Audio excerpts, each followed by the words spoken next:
Angel of light, come into me. Show me what I need to see. Welcome to the Small Victories Podcast. I'm your host, Pauline Victoria, an inspirational thought leader that offers transformational perspectives based on my unique experiences as a woman born without arms and legs. I feel like my life has been full of small victories that has led me to discover the greatness within. I believe that there is no summit upon which we reach our greatness. I believe it is a culmination of small victories achieved moment by moment when we turn toward the inward battle where we get to choose despair or hope, misery or miracles, defeat or victory. My goal is to awaken your potential, your purpose, and your power so that you can discover the greatness that lives within you.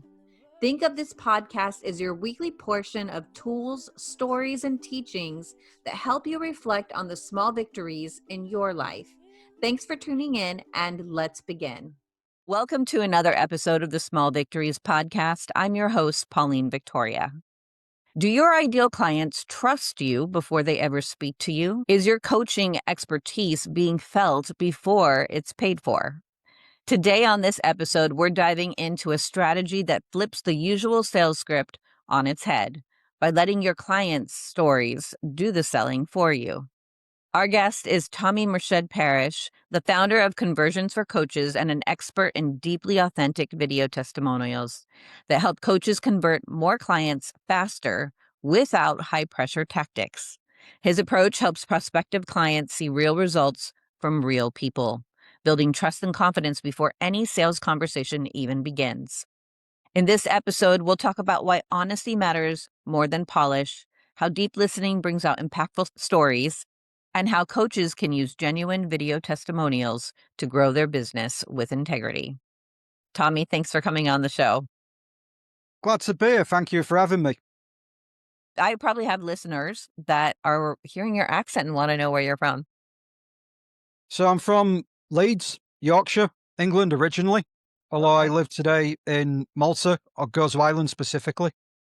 I hope the other side of the world is doing well. I know you've been having some crazy weather there, but I'm really grateful that you are here with us to speak and share your expertise. I know as a coach myself and speaker and author that having testimonials is extremely important. And there's a difference between a really good testimonial and a testimonial that maybe meanders or maybe feels too scripted or just doesn't feel like it's in a nice little package. And I know that's what you help coaches and consultants do, is to grab people's experiences of their businesses so that their businesses shine not from their own words, but from the words of others. So I want to understand, and I'm sure a lot of my listeners want to understand, how do you do that? How do you know what is a good testimonial and what is not? Because your work is all about capturing real stories. I want to ask you, what does a really authentic video testimonial really look, and how does it differentiate from a typical happy client testimonial video?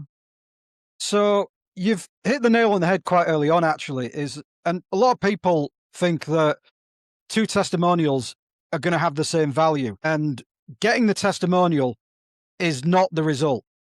It's actually getting good feedback from that client.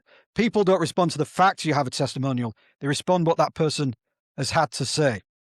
That's the first thing. The quality of the statements, how persuasive they are, how much feeling is in those statements, whether people believe it or not.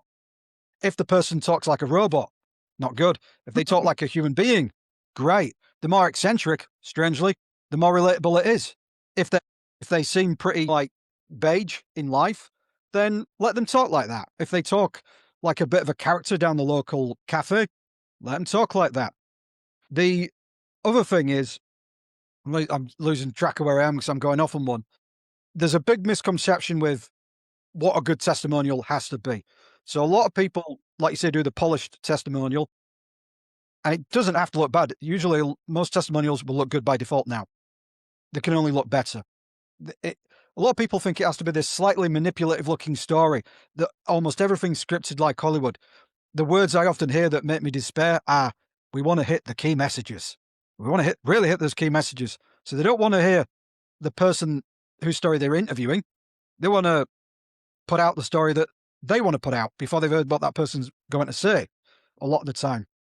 The strange thing is that a lot of great video testimonials, the best ones, are usually not like movies. They're like the trailers, because you can't tell the whole story in 2 minutes. You can only get a flavour of what that story was in 2 minutes, right? Easy example is that you've seen trailers before, or you've seen that look like the whole movie. You've literally just seen everything that is going to happen in the film in the trailer. And afterwards you go, I don't need to see that anymore. That's all right. But I've seen it now. Not that interesting. There's no intrigue. And they're trying to tell too much. There's too much information. So it becomes essentially an infomercial, which is actually pretty dull and formulaic. A good video testimonial is like a movie trailer. And the best example I can give, and forgive me, but it's easy pop culture reference, is Star Wars. You don't want to know every bit of the plot line in Star Wars movies when you go to see the trailer. You just want to know that it ticks certain boxes. You got lightsabers, you got battleships, you got weird-looking creatures in a pub, you got all these things that seem to be ticking the box for space movie lovers and Star Wars movie lovers and Jedi geeky movie lovers, as they would say, right? And as long as it's ticking enough of those boxes in the way that you like, you'll go see the movie. Same with video testimonials. It's meant to tick a certain number of people's interest boxes, right? In the sense that if you build up enough intrigue, you get them wanting to have that conversation. You don't need to tell the whole story, and actually, that's too much. So it's more like a movie trailer rather than trying to tell the whole story of the movie in 2 minutes. That is a nice sweet spot, and probably really hard to get when we're trying to do it on our own. And I know that this is what you do. You help other coaches get those testimonials and deliver that trailer type testimonial to give people enough to whet their palate, but not enough to what else they want to learn more about the coach. Why should someone hire you to do that versus just asking a happy client to give a testimonial? You've probably seen a few times when a client self-records, right? They could do it on the phone. They could do it on some piece of SaaS, which many people have tried to get me to promote on their behalf and endorse. They press a button, it records, right?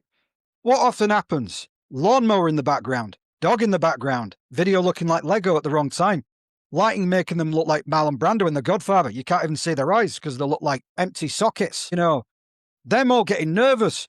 No, like in your head, you can see just the motions going through. Oh no, what do I say? I know I've been given some advice, or some questions, but oh God, I don't know. Maybe I shouldn't do it. Oh, whatever, I'll persevere. And then by the end of it, you're looking at this nervous wreck of a human being who's essentially thinking he's got to do a song and dance on behalf of the company. And by the end of it, they're going, did I do a good job? Did I do a good job? And you're going, yeah, I guess so. But it doesn't really persuade anybody because they don't look like they're really in it. You know what I mean? The heart's not in it. They look like they're in pieces. And also, you haven't had the chance to actually make sure that they answer the question. I remember one time somebody self-recorded a testimonial and I got sent it. And the question was, what do you think of that person's effect on your health? They gave a testimonial that talked about their own business for 2 minutes. It had nothing, right? So you just go, what's all that about? But people might not do that, but they might do something else that really ruins it. So this feedback's valuable. You don't always get to go back to them again and say, can you repeat it? You know what I mean? You don't get to do that too often. So you might as well make them do it the best way possible the first time of asking, and that involves somebody interviewing them in over-recorded video call. They'll be a lot more comfortable with that. You'll get to ask them follow-up questions if they don't answer the question. And even if they do, you can keep digging and finding out where the real value is. Okay, you got some money. What did you do with that money? I bought a moped. And how did it feel to have a moped? Great, I've always wanted one since I was a kid. I've got freedom now. I can go all over the place. I can go see my relatives. How was it feeling to see your relatives again? Amazing. My life's a bit more complete now. I'm not saying it's going to go in that direction. I'm getting a bit abstract. You know what I mean? But You see the layers underneath. You don't get to ask those. Yeah. So that's why it's better. to have somebody do it in person. Yeah. I know as a podcaster and a coach who coaches other speakers, authors, and coaches on their visibility, when you are in conversation with someone, they show up more relaxed and authentic. They're not trying to be something they're not. And that has a lot to do with the person interviewing them. And that makes a huge difference in my experience as someone who interviews people and someone who has been interviewed. So, what makes you qualified to be able to do this so well? Professional and personal experience. Practice helps. But before we even get into that, I have Asperger's syndrome, which doesn't automatically qualify me. But when I was a kid, I would get beaten up a lot because I couldn't read what people were really not saying rather than what they were just saying out loud. And I was often misreading both. So I didn't know whether I'd offended people or whether they were laughing at me behind my back. And I was a pretty isolated and, to be fair, overweight person in my early 20s. And I got obsessed with reading facial expressions, body language, and voice tonality after I realized it can't be all me. I'm not a bad person. I haven't got a bad heart here. I'm missing something here. So I would go obsessively to networking events because I'd graduated from film a few years later. I'd go to the opening of an envelope. I went to the Cannes Film Festival, and I would be out till 4 a.m. talking to people. And I was trying to get them to not leave and make them feel like they're in a safe space, that they could be open with me. And the more they felt that they were in a safe space, that their story mattered, their opinion mattered, and that they could talk, the more they would talk, the longer they would stay. And so I survived on that skill because if I hadn't learned it, I could have probably been one of those incels on Reddit raging against the world in many ways, or worse, And when I ended up in video testimonials, by just coincidental luck, that was the key skill set I would have needed. And it just came through problem solving as a kid. The other thing that happened to be the case was that all my male members of the family are in the trades. They're all people in building, electricians, plumbers, wood joiners. And so when I talk, they tend to fall asleep.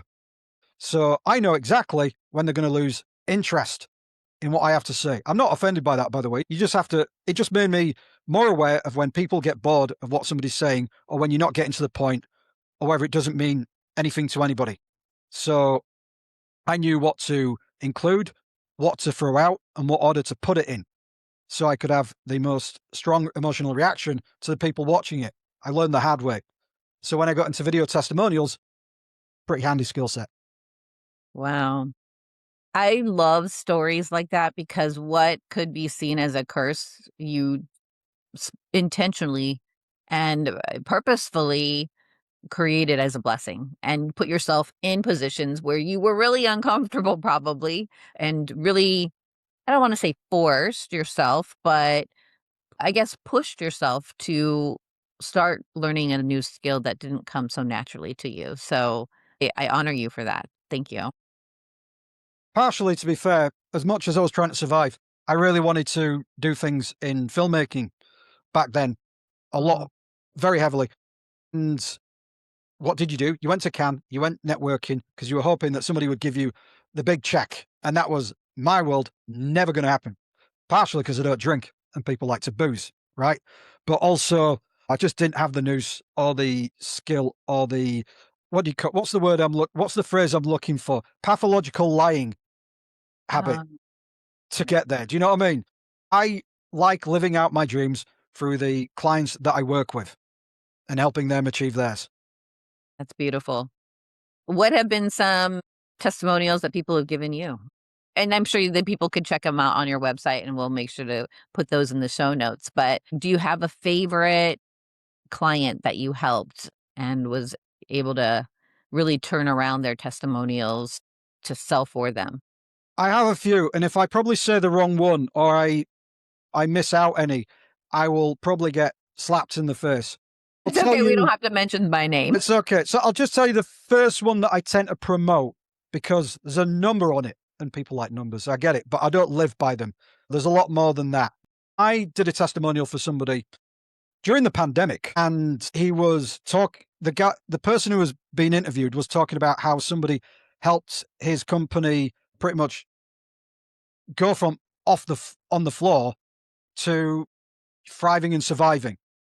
And the things that he said about the guy who helped him do it were eye-popping. And I was very pleased that person showed it at his B&I meeting the day after. I finished it off and handed it over, and he got a client straight away.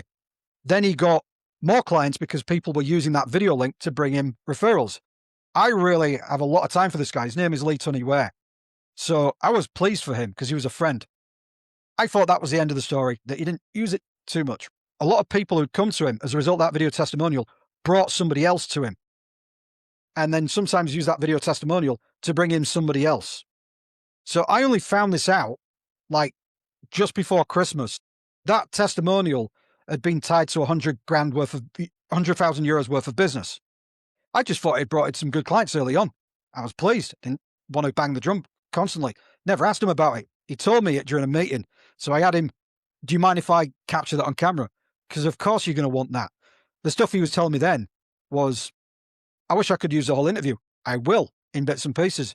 But that did my spirit a lot of good, because it's nice to be known that you're making a difference. My clients will feel the same way. Sure, there's money in it, but at the same time, if you don't feel like you're making a difference, you probably just go back to your corporate job. People want to know that they're going to have some impact on people's lives that is going to be around for them after they've gone, or that when they check in on how they're doing, they have that friend relation. They've made a positive impact in their world. Because sometimes we question what we're here for. Do you know what I mean? Yes. So I always appreciate little things like that. It impacted your client and his bank account, but it also probably filled your heart to be able to see the benefits of it. Are there certain mistakes that people make or coaches make when they are asking for testimonials from people?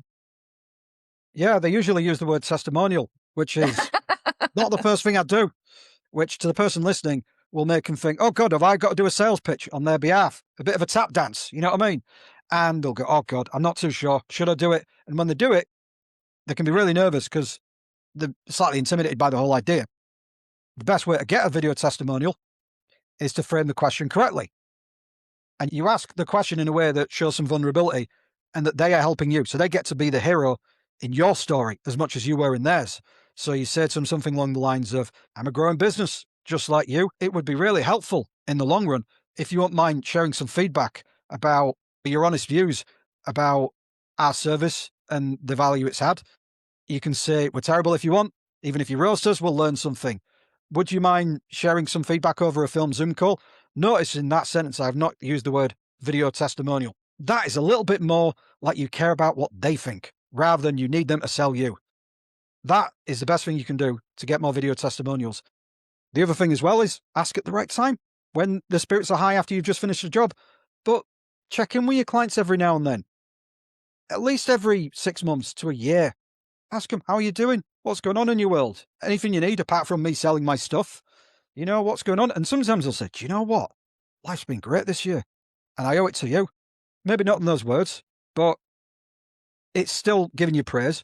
So that's a really good time to say, thank you. I really appreciate that. You could either there and then ask, or you could either leave it a couple of days or a week or whatever and come back to them and say, do you know what?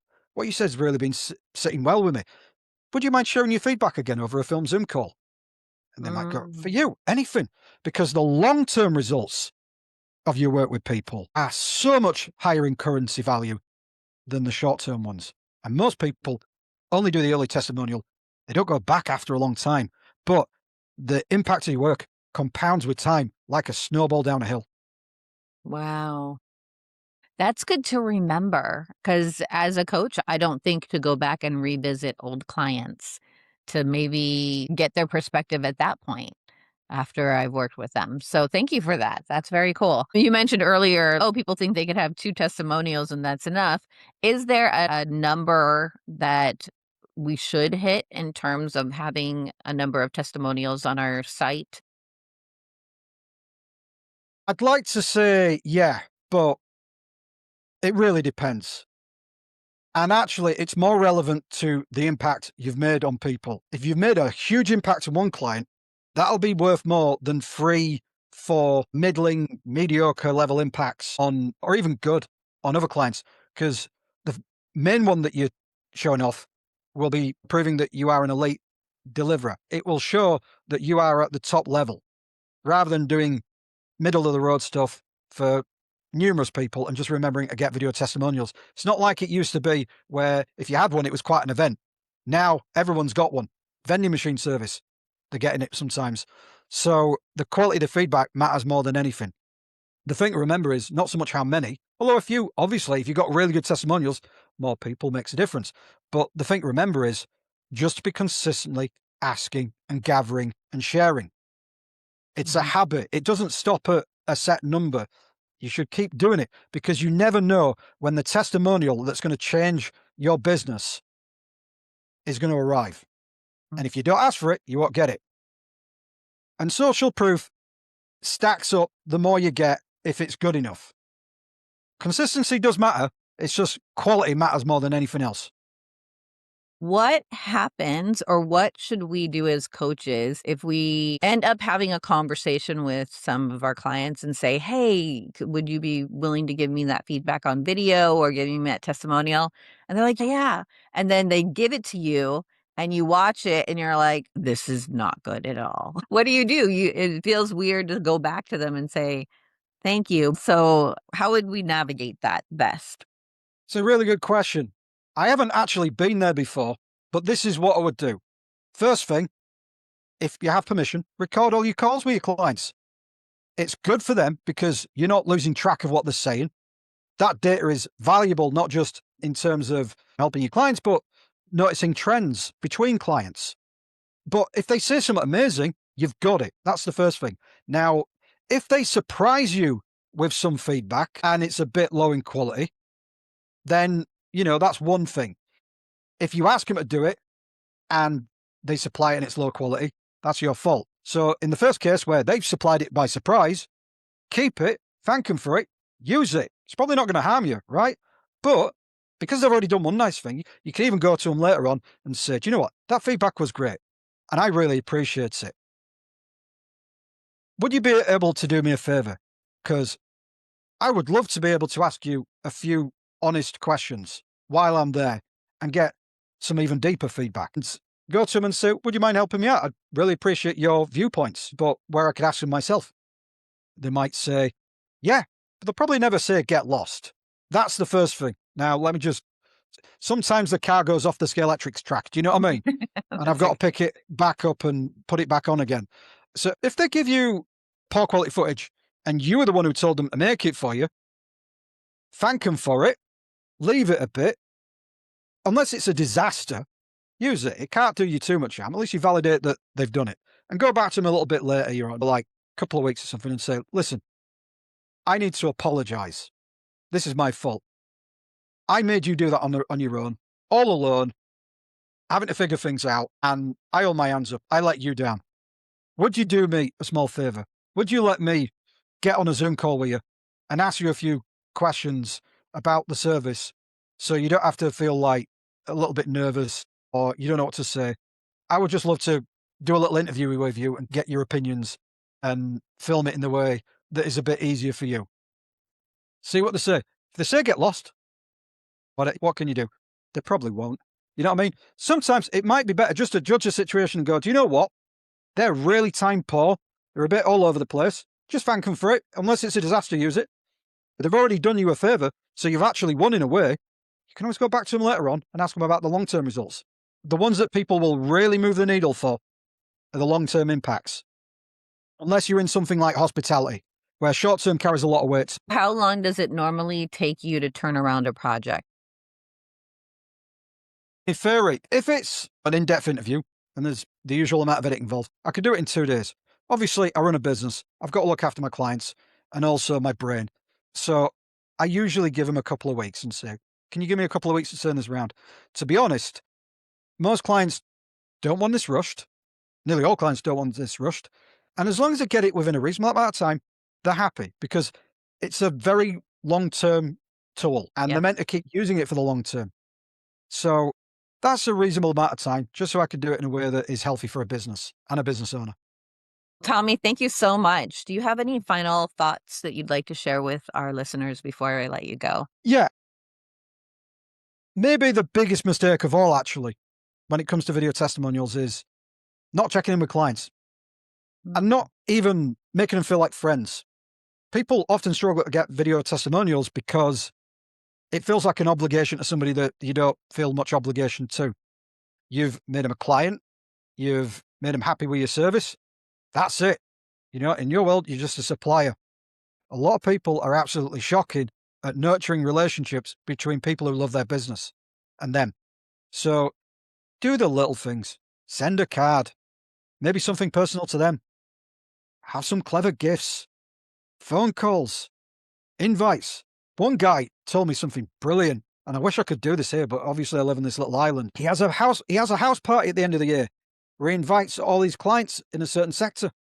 And they all come like the mates, and they have the best of times. And who are they going to think of when somebody needs what he does? He's one of the community, and he really knows his place in it. People don't look after the relationships they have with their biggest fans, at least work-wise, and that costs them a lot of business. Not only does it cost them testimonials, it costs them a lot of brilliant referrals. Thank you so much for bringing this aspect of our business to our attention. It's something that I think a lot of coaches overlook because we are givers. We all really want to just give from the heart and serve our clients. And sometimes we ask for them to return the favor. So I really appreciate what you're doing. And if anyone is listening to this and you're interested in having Tommi help you get those testimonials from your client, I will make sure his website is in the show notes so that way you can move forward on that. Because I don't know about you, but if you're a coach, I really don't enjoy selling. So if my testimonials can sell on my behalf, and all I have to do is enroll people, my life would be so much easier. Tommi, thank you for doing this and having this conversation with us. For you who's listening, this conversation reminds us that truth sells where polish fails. When you give your potential clients a real human experience to relate to, not a rehearsed pitch, something remarkable happens. Trust forms, doors open, and transformation becomes inevitable. If you've ever felt unseen or stuck trying to market harder, take this as your invitation to market deeper instead. Let your clients' genuine experiences, captured in heartfelt video, do the heavy lifting of connection and credibility for you. You don't have to shout louder. You just need to let your success stories speak louder. That's not just smart business. It's victorious business. Thank you for tuning in to the Small Victories Podcast. And until we meet again, be blessed. Come into me, show me what I need to see.